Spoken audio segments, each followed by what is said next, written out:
wealth of its top aides to the Russian scandal hovering over the administration. There's a lot to talk about. Let's bring in the panel here. Eugene Scott, CNN politics reporter, Amber Phillips, a political reporter for the Washington Post, and Paris Denard, CNN political commentator and Republican strategist. Good morning to all. Good morning. Good morning. Paris, let me start with you. And Dan Merrick set the table just before the break about the financial disclosures. And we know that Ivanka Trump and her husband Jared Kushner brought in $195 million. Their collective worth of maybe above $700 million.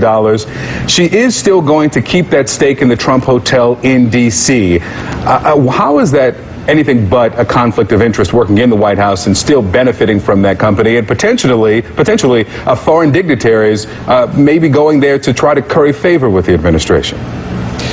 You know, I think the interesting thing about this entire disclosure that they're required to do of over 100 some odd White House staffers is the fact that at the end of the day, he's attracting people who are very successful in the private sector and bringing them into the White House to work. And I think it's something that we should celebrate. And I think it's something that to a lot of Americans, including myself, it's very aspirational and inspirational to see these type of people who are very successful in their private sector coming to government to try to help. Now, as it relates to Ivanka Trump and her husband, Jared Kushner, they're very successful people and they're quite financially well off.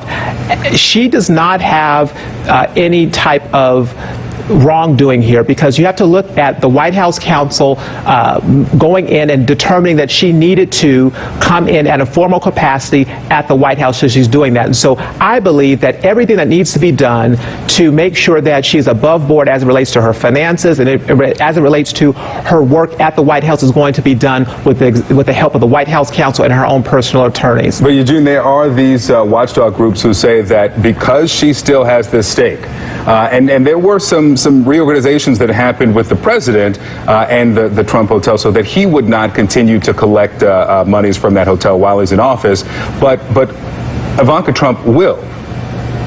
There are questions of conflict of interest. There's no conflict of interest. That was for Eugene. Oh, sorry. Go ahead, Eugene. Yeah, no, absolutely. I think there are people we've seen, ethics czars who previously worked in the White House administration, say that this is not only nepotism, that the Kushners were hired, but that they were hired in a way that presents conflicts of interest. And there's concerns about whether or not they will actually be able to remain in a way that suggests that they were above reproach and show integrity. One has also argued along from the ethics community that one of the reasons that the Kushners were so profitable last year is because they had such a high profile on the campaign, drawing more attention to their businesses.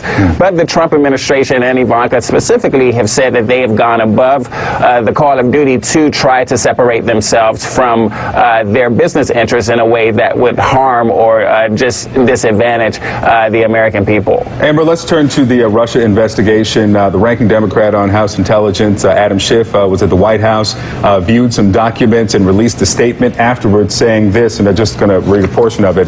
It was represented to me that these are precisely the same materials that were provided to the chairman over a week ago. While I cannot discuss the content of the documents, if the White House had any concern over these materials, they should have been shared with the full committee in the first place as part of our ordinary oversight responsibilities. Let's take that first sentence first. Chairman Nunes has not disclosed what he's seen, so there's no way to know exactly if they're looking at the same thing, is there? No, we don't know what Chairman Nunes saw. We don't quite know who gave it to him. We don't even know what's in it. All we know is to take him at his word that it proves that the president and his allies' communications may have been intercepted kind of accidentally. And Nunes added that this doesn't deal with Russia. We're still trying to, like, I compare this to, like, looking at a painting at an art gallery, but there's a veneer over it, and you can't really make out what the painting is or what the colors are. It's all just so confusing as to why we are still talking about this wiretapping and what this means for the president's allegations.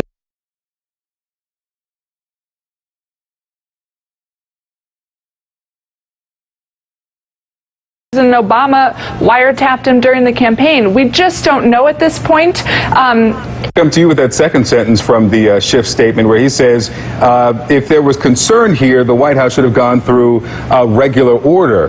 Why the initial, if they are the same documents, the initial briefing for Nunes and then this belated briefing for the ranking Democrat, if these are the same documents and they had some concern here? Yeah, I mean, look, there's a lot of things that we don't know. We don't know if they are the same documents. We don't know exactly what the Chairman Nunes had originally seen, but I think that what we have to be careful in our analysis and of what's going on is not to assume the negative, not to assume that there's a cover-up, not to assume that there's something nefarious going on. What we should assume is that the federal government, our federal government, is working to get to the bottom of these issues, that the White House is cooperating, and that the people on the Hill, the Chairman Nunes especially, are doing what they're supposed to do to get to the bottom of these issues. And I think that's where we should be focused our attention on, is the fact that an investigation is going to happen. He's seen some information that he did not like, or that he felt that somehow might have corroborated what the president had tweeted out about general surveillance of by the Obama administration to the Trump campaign or the Trump transition. Yeah, the question, though, which it has been for quite a while now, is the source of that information. If the chairman of the committee went to the White House or the White House grounds to get the details of these documents, and then went to the press and then went back to the White House the next day, why couldn't these employees go just to the Oval Office? I want to play for you what we heard from Sean Spicer yesterday about, this was in response to a question about if what happened in the exchange of information was appropriate. Here's what he said. To answer your question, yes, it's appropriate for a member of Congress to contact someone who has contacted him according to some of these reports. I don't know the answer to that, but if you're asking me, is it appropriate for a member of Congress to come over here? As Chairman Nunes has said himself, he wasn't hiding or roaming. He was asked to come over here by an individual. He came over, which happens daily. He was asked to go somewhere. He went there. He is cleared, and nothing that is inappropriate, exactly the opposite. What he did, what he saw, and who he met with was 100% proper. So if it's 100% proper, Eugene, what's the White House's justification for not answering the basic who, what, when, where? I get that they're not answering the how, the what or maybe the how, but some of the basic questions of how this information was disseminated.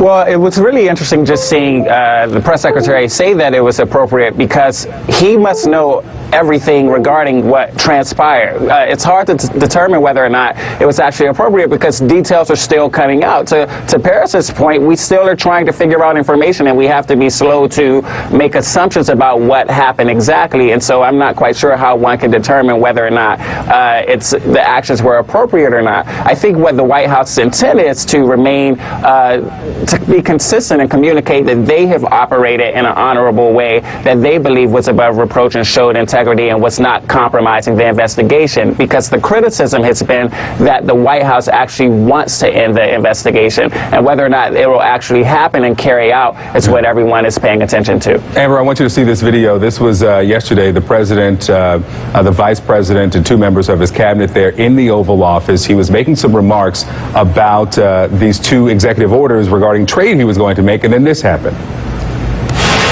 Thank you, everybody. You're going to see some very, very strong results very, very quickly. Thank you very much. Mr. President, today with your tweet, were you trying to tell the Justice Department to grant immunity to Michael Flynn? Were you trying to do that, Mr. President? Was that your intention, Mr. President, sir? Thank you, President. Mr. President, was that your intention, Mr. President? Was that your intention, sir?